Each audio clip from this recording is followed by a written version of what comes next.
میرے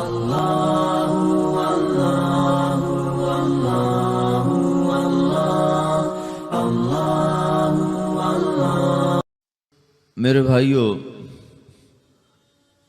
موت کے وقت انسان دو کیفیت میں ہوتا ہے۔ کچھ لوگوں کی روح ایسے نکل رہی ہوتی ہے کہ ان کے رگ رگ میں وہ پھنس رہی ہوتی ہے وَلَوْ تَرَى إِذْ يَتَوَفَّى الَّذِينَ كَفَرُوا الْمَلَائِكَةُ يَضْرِبُونَ وُجُوهَهُمْ وَأَدْبَارَهُمْ۔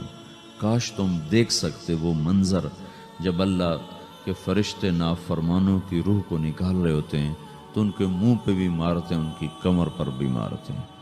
اور اخرجوا انفسکم اليوم، نکالو آج اپنی روحوں اور جانوں، اب تم بچ نہیں سکتے ہو۔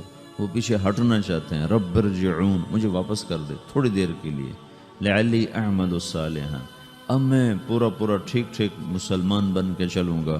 تو اس کے جواب میں ہوتا ہے، اور حدیث پاک میں آتا ہے کہ ملک الموت اترتا ہے، اس کے ساتھ 4 فرشتے ہوتے ہیں۔ وہ 4 فرشتے آتے اس کی پٹائی شروع کر دیتے ہیں۔ ابھی پرسوں یہ حدیث میں نے پڑھی ابن ماجہ میں کہ ملک الموت کہتا ہے ایتھا النفس الخبیثہ کانت فی الجسد الخبیث، اے خبیث روح جو خبیث جسم میں تھی، اخرجی، باہر آؤ۔ اب وہ واپس تو ہو نہیں سکتا، اپنے آپ کو روک تو سکتا نہیں، تو وہ حیران پریشان خوف زدہ، تو اس کے جواب میں اس کو ملک الموت کہتا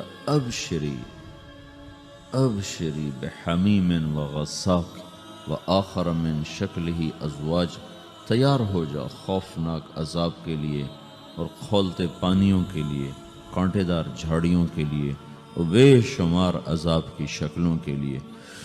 تو اس کی روح کو جب کھینچتے ہیں تو رگ رگ سے وہ کٹ کے نکلتی ہے، تو سارا وجود زیر و زبر ہوتا ہے، سکرات کا درد ساری دنیا کے دردوں پر حاوی ہے۔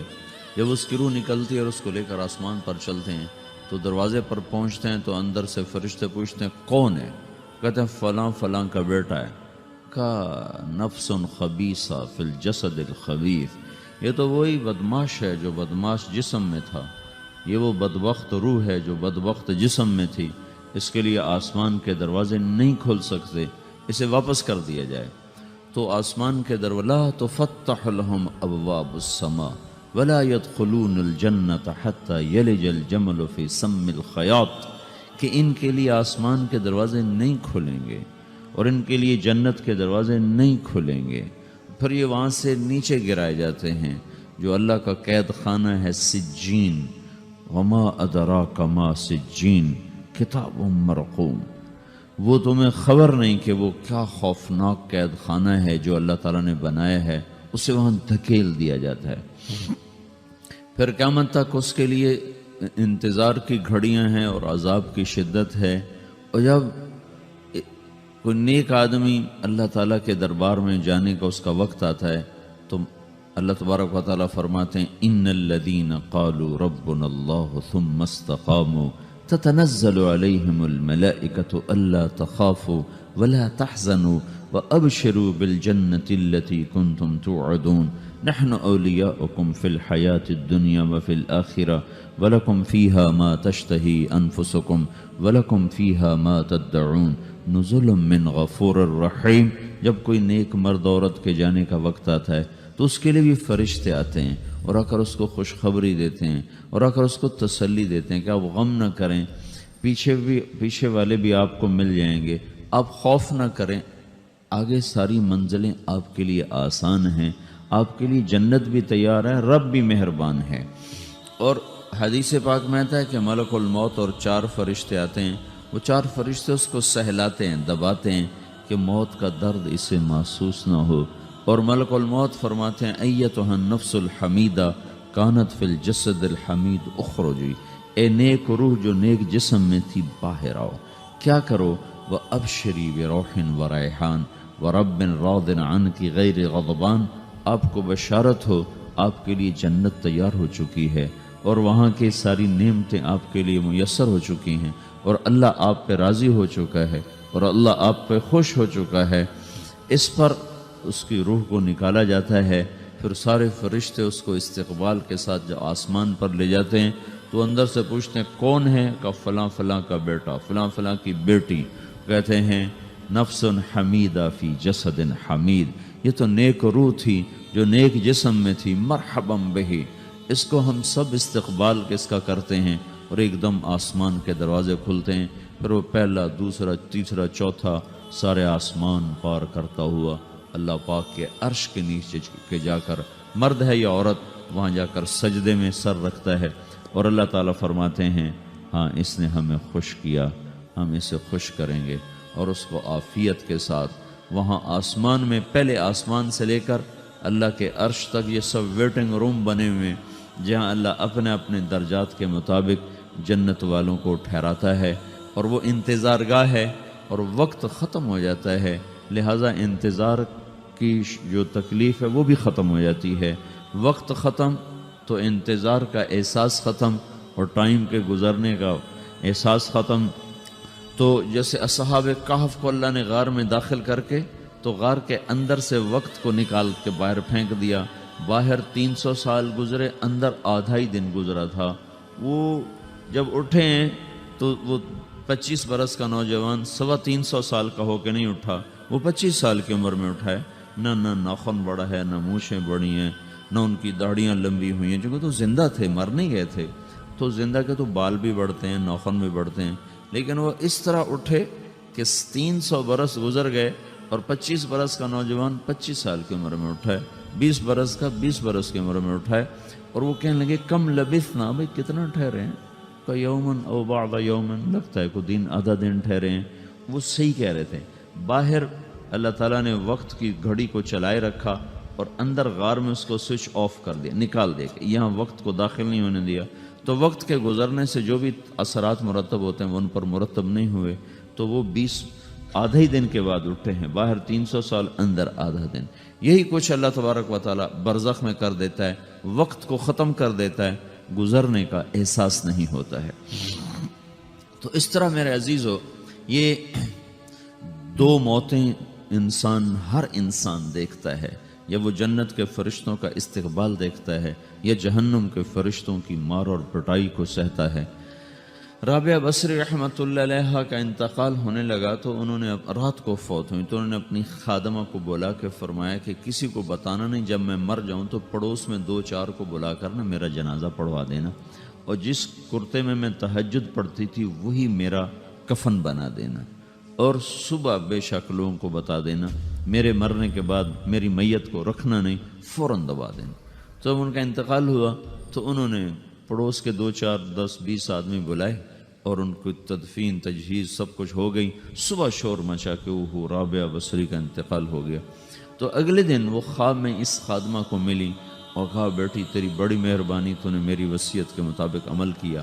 اس نے دیکھا کہ انہوں نے ایک خوبصورت سبز لباس پہنا ہوا ہے. تو وہ فرمانے لگیں، انہوں نے سوال کیا کہ آپ کے ساتھ قبر میں کیا ہوا؟ تو وہ کہنے لگی کہ میرے پاس منکر نکیر آئے تھے اور مجھ سے کہنے لگے من رب کی، تیرا رب کون ہے؟ تو میں نے کہا سبحان اللہ، 40 برس جس کو میں نہ بھلا سکی اس کو 4 ہاتھ زمین میں آ کے میں بھول جاؤں گی. ان کا 42 برس کی عمر میں انتقال ہوا تھا.